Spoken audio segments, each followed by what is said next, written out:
You know how important sleep is for your health, and that's why I'm excited to share a podcast that can help, Sleep Cove. Chris, a hypnotherapist with years of experience, provides relaxing sleep hypnosis, meditations, and bedtime stories to help you drift off.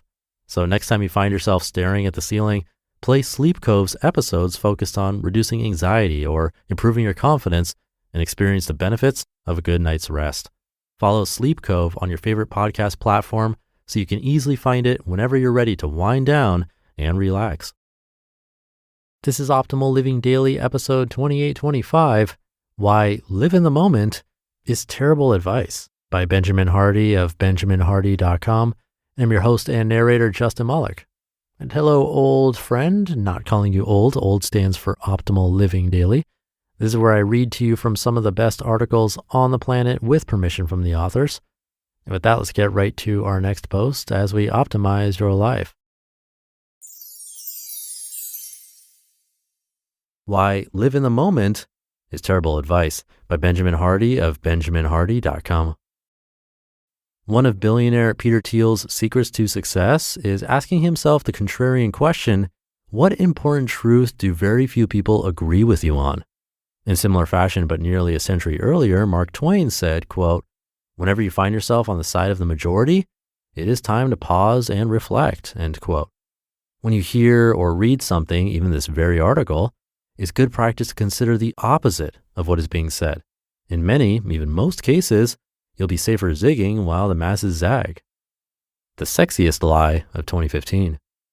Most lifestyle gurus have sold us on the idea of living for the moment, that right now is all that exists, and that we should only do that which makes us feel good. Although this advice is alluring and justifying, it often fails to produce desirable results in the real world. Actually, in many cases, it ruins people's lives.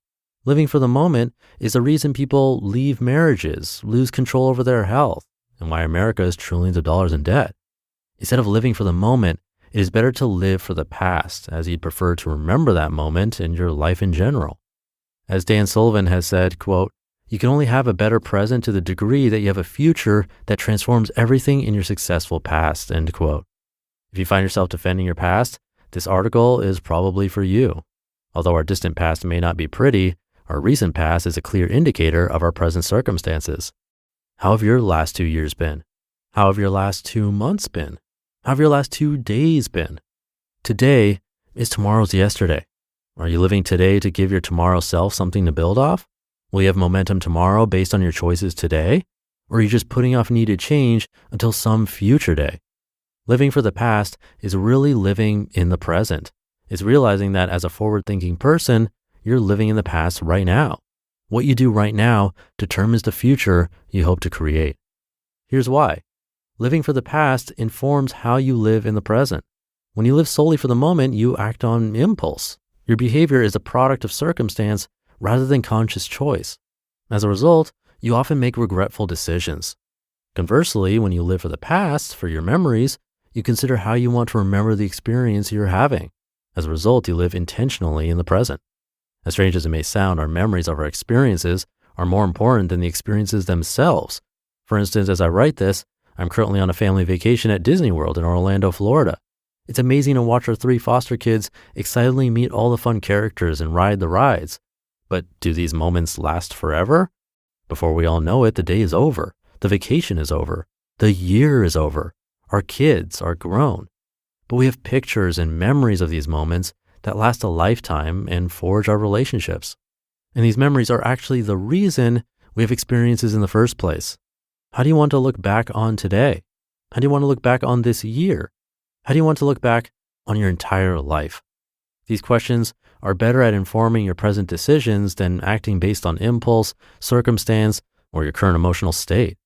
In a very real way, our lives are the story we ourselves are writing. The present moment is simply the pen on the pad, leaving an inky trail. And one thing is for certain, you can't stop the pen from writing. So why not consciously decide the story you want to be written? It's baffling how often we make choices without considering how they'll be remembered. We often act as if the past doesn't exist at all. All the while, our memories are the very fabric of our identity. How you feel about your past determines your confidence in the present. If you've had an incredible morning, you'll likely continue succeeding the rest of the day. Conversely, if you hit the snooze button a dozen times and wastefully drag through your morning, you'll likely justify mediocrity the rest of the day. How we feel about our past in large measure determines our confidence in the present moment. Thus, living every moment in a way you're proud of cyclically improves your confidence to continue succeeding in the future. Humans are momentum-based beings. Living for the past allows you to design your ideal future. One of Stephen R. Covey's 7 Habits of Highly Effective People is to begin with the end clearly in mind. In order to do so, Covey invites you to consider your 80th birthday party. The purpose of the party is for your loved ones to honor you, to express their feelings, and to toast a life well spent. Imagine you are the person being honored. What would you like your loved ones to say about you and your life? What would you like them to say about your character and contributions? What achievements would you want them to remember? What impact would you have liked to make in their lives? Covey argues we should start living today with that vision of our 80th birthday party clearly in mind.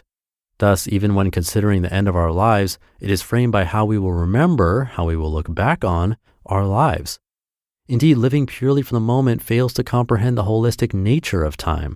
The past, present, and future are not distinct and separate entities.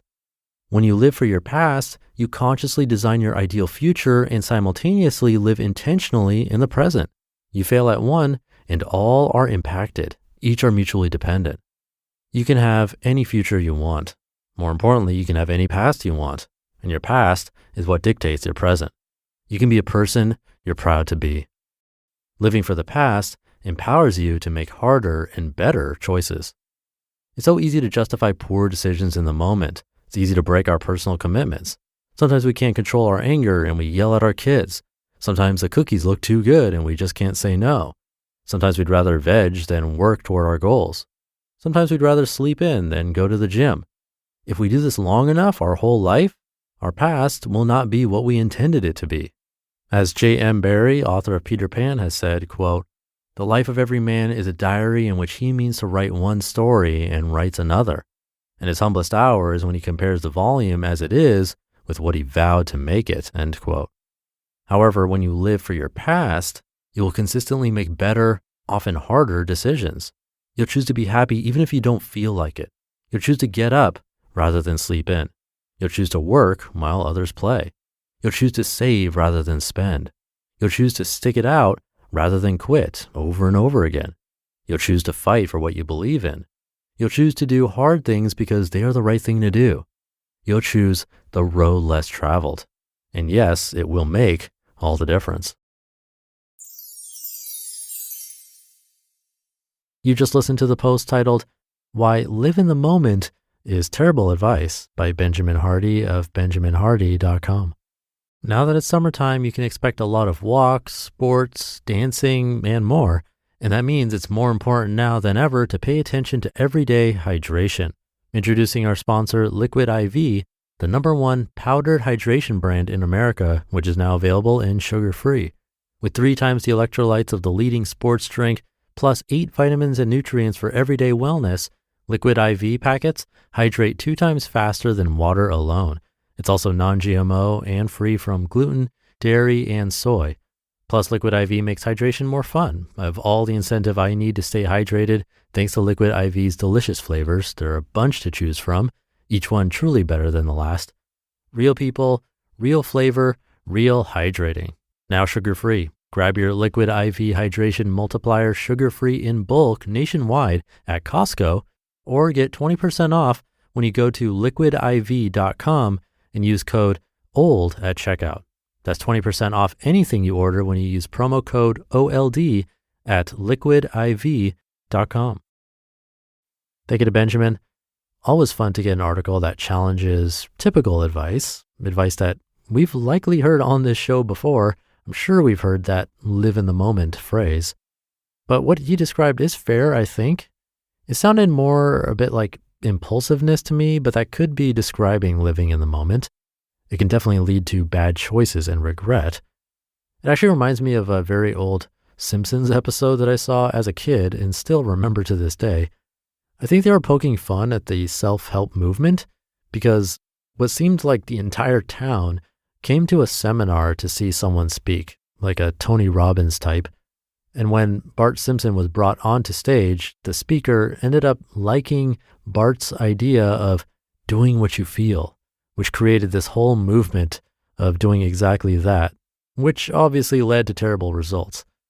But I think a lot of this is semantics. When we typically hear live in the moment, it's not really about doing what you feel or just like being super impulsive. It's more about checking in, because it's really impossible to always be in the moment. It's almost like we're never in the moment. So it's more of a reminder to not forget about how we feel in the present moment. And that's how I see it, at least. Maybe you see it differently, and Benjamin too. But again, I always like to see different opinions on this show. But with that, I'll leave it there. Hope you're having a great weekend. But don't go anywhere, because I have a bonus episode for you coming right up. So stay tuned for that, where your optimal life awaits.